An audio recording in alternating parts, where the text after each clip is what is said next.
Nah, itu tadi. Makanya kan terlalu ekstrem kalau saya katakan, terlalu tinggi seorang PLT Ketum negur gubernur.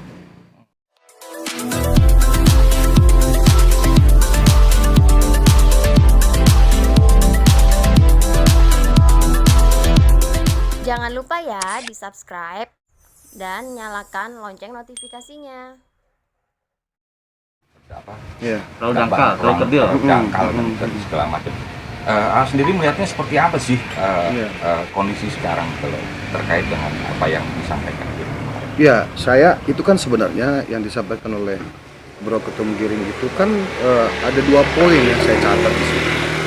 Yang pertama, persoalan bagaimana kemudian kebijakan atau hal-hal yang diharapkan oleh teman-teman PSI ini bisa dilaksanakan, khususnya kaitannya dengan persoalan bagaimana mengantisipasi dan juga penanganan banjir di Jakarta. Yang pertama. Yang kedua, ada statement tegas bahwa Pak Gub DKI, Pak Anies ini dianggap tidak capable atau tidak punya kapabilitas. Nah, saya ada di 2 poin itu. Tapi yang paling utama adalah persoalan kapabilitas sebenarnya. Saya menyampaikan kepada Bro Ketum Giring ini bahwa tidak boleh serta-merta menyampaikan seorang pejabat publik, apalagi ini di level Gubernur DKI. Ini Gubernur DKI loh, yang saya anggap ini Gubernur DKI ini gubernur yang paling spesial yang ada di Indonesia gitu kan. Kalau kemudian dikatakan Pak Gub DKI ini tidak capable, pertanyaan saya adalah siapa yang capable? Jangan lupa, Pak Anies ini hasil dari produk politik, hasil dari produk demokrasi, dipilih lebih dari 50% masyarakat Jakarta. Di pundak beliau itu mayoritas masyarakat Jakarta memberikan dukungan, sehingga kontrak kerja politik beliau itu selama 5 tahun sampai 2022. Itu yang pertama. Nah, hari ini 2021 masih ada 1 tahun masa jabatan yang harus beliau selesaikan, masih ada kerja-kerja politik yang harus beliau laksanakan gitu. Nah, kalau kemudian dikatakan tidak capable, kemarin kemana aja? Itu pertanyaannya. Nah, kedua, persoalan kritik. Sebenarnya ini tidak dalam tupoksi saya, tapi saya izin berpendapat saja bahwa pemerintah itu bekerja by system. Ada perangkat kerja, ada regulasi, ada pos anggaran gitu. Ada sumber daya manusia dan lain sebagainya.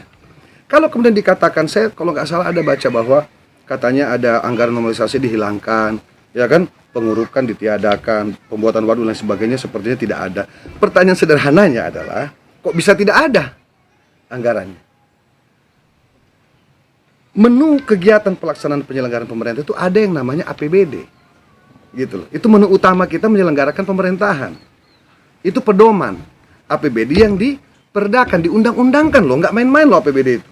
Itu seperti menu makanan kalau di restoran.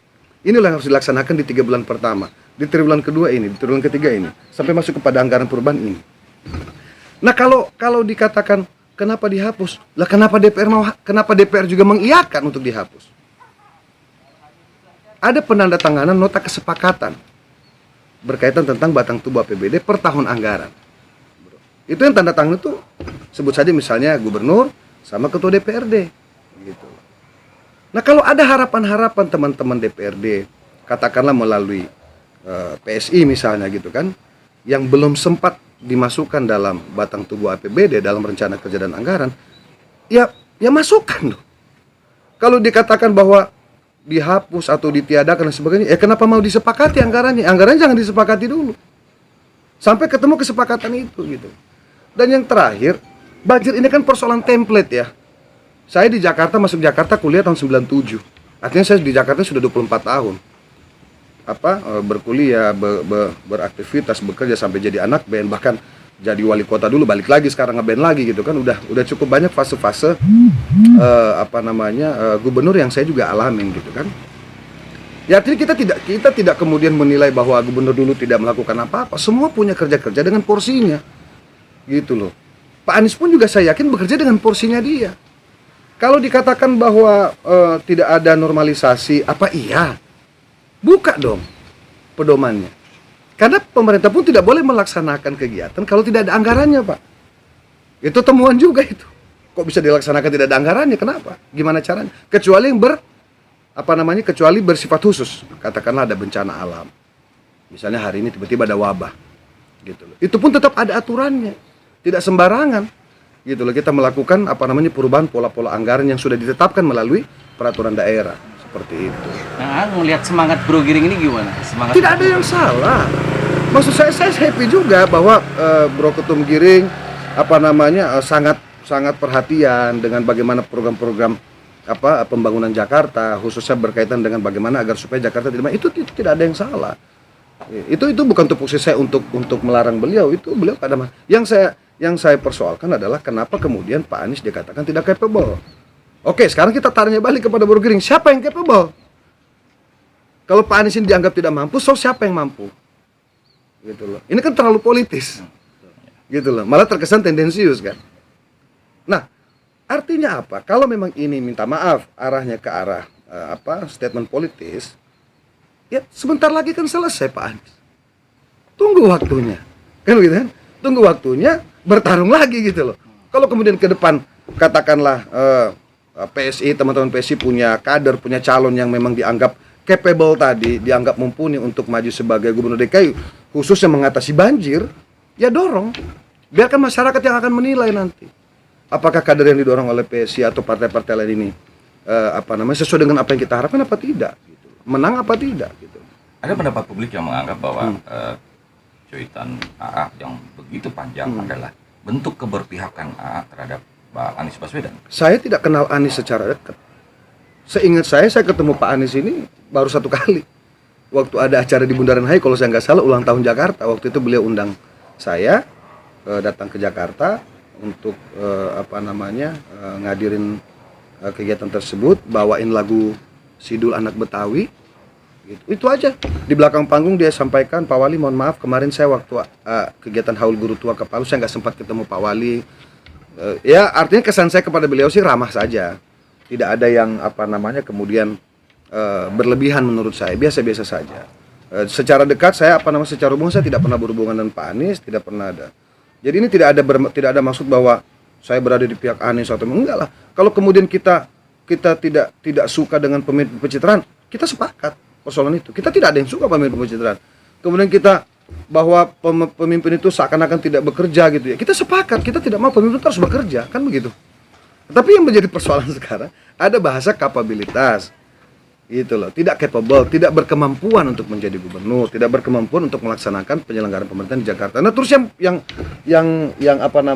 capable siapa? Yang mampu itu siapa? Kita pengen tahu dong. Menurut Bro Ketum Giring yang mampu ini siapa? Kan gitu. Kasih solusi dong. Oke, Pak Anies kita keep, simpan. Anggap beliau tidak mampu. Siapa yang mampu? Bagaimana mengujinya? Apa alat ukurnya? Kan debat publik, proses-proses pilkada kemarin kan sudah ada. Cukup panjang kan saya kira kan. Ya, bagaimana debat, semua menyampaikan visi dan misi dan lain sebagainya. Jadi saya kira Pak Anies ya sudah memenuhi proses itu dan faktanya beliau sudah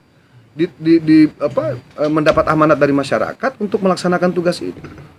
Gitu. Jadi cuitan yang kemarin lebih kepada naluri saya aja, sebagai seorang mantan kepala wilayah ya. Iya, itu satu, ya naluri politik sih sebenarnya, gitu loh.